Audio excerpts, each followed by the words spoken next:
Warahmatullahi wabarakatuh. Saya siswa dari SMA 1 Martapura. Nama saya Gusti Muhammad Noval. Saya dari kelompok 2 kelas 14 nomor absen 13. Jadi kami sedang berada di lahan gambut kilometer 17. Jadi bagaimana lahan gambut terbentuk? 1. Tumbuhannya tumbuh di lahan basah. Lalu gambut umumnya terbentuk di daerah yang memiliki genangan air atau rawa, di mana tumbuhan air atau tumbuhan lahan basah tumbuh subur. 2. Mati dan mengempukkan sisa-sisa tumbuhan.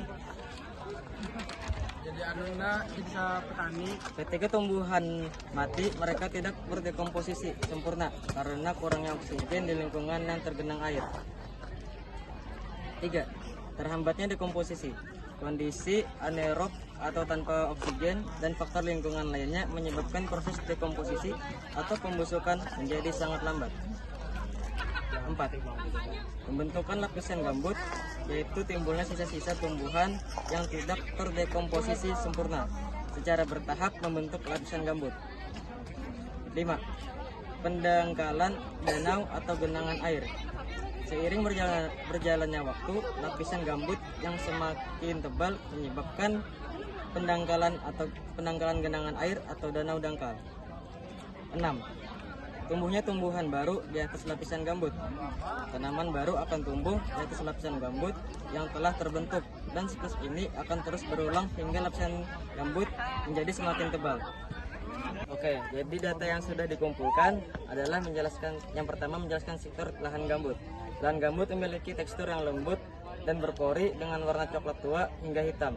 Jika diperas, tanah ini mengandung banyak air dan terasa ringan. Ketika kering, gambut mudah hancur dan sangat mudah terbakar. 2. Proses terbentuknya lahan gambut. Lahan gambut terbentuk dari tumpukan sisa-sisa tumbuhan yang membusuk secara perlahan di lingkungan yang sangat basah dan miskin oksigen. Proses ini memakan waktu ribuan tahun dan umumnya terjadi di rawa-rawa atau hutan yang selalu tergenang air. 3. Keadaan lahan gambut saat ini. Saat ini banyak lahan gambut yang rusak akibat pembakaran hutan, pengeringan, dan alih fungsi lahan.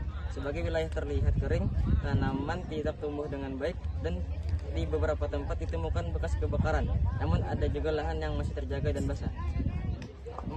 Keanekaragaman hayati yang sudah diidentifikasi. Beberapa flora dan fauna khas lahan gambut yang berhasil ditemukan adalah floranya adalah pohon ranmin, pandan berduri, pakis gambut, dan sedangkan yang faunanya adalah burung rangkong, serangga tanah, dan katak rawa.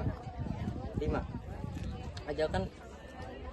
Ajakan menjaga lahan gambut. Ayo jaga lahan gambut. Lahan gambut penting untuk penyimpanan karbon, mencegah banjir, dan menjadi habitat banyak makhluk hidup. Jangan membakar hutan, jangan membuang sampah sembarangan, dan mari kita edukasi orang sekitar untuk pentingnya lahan gambut untuk masa depan.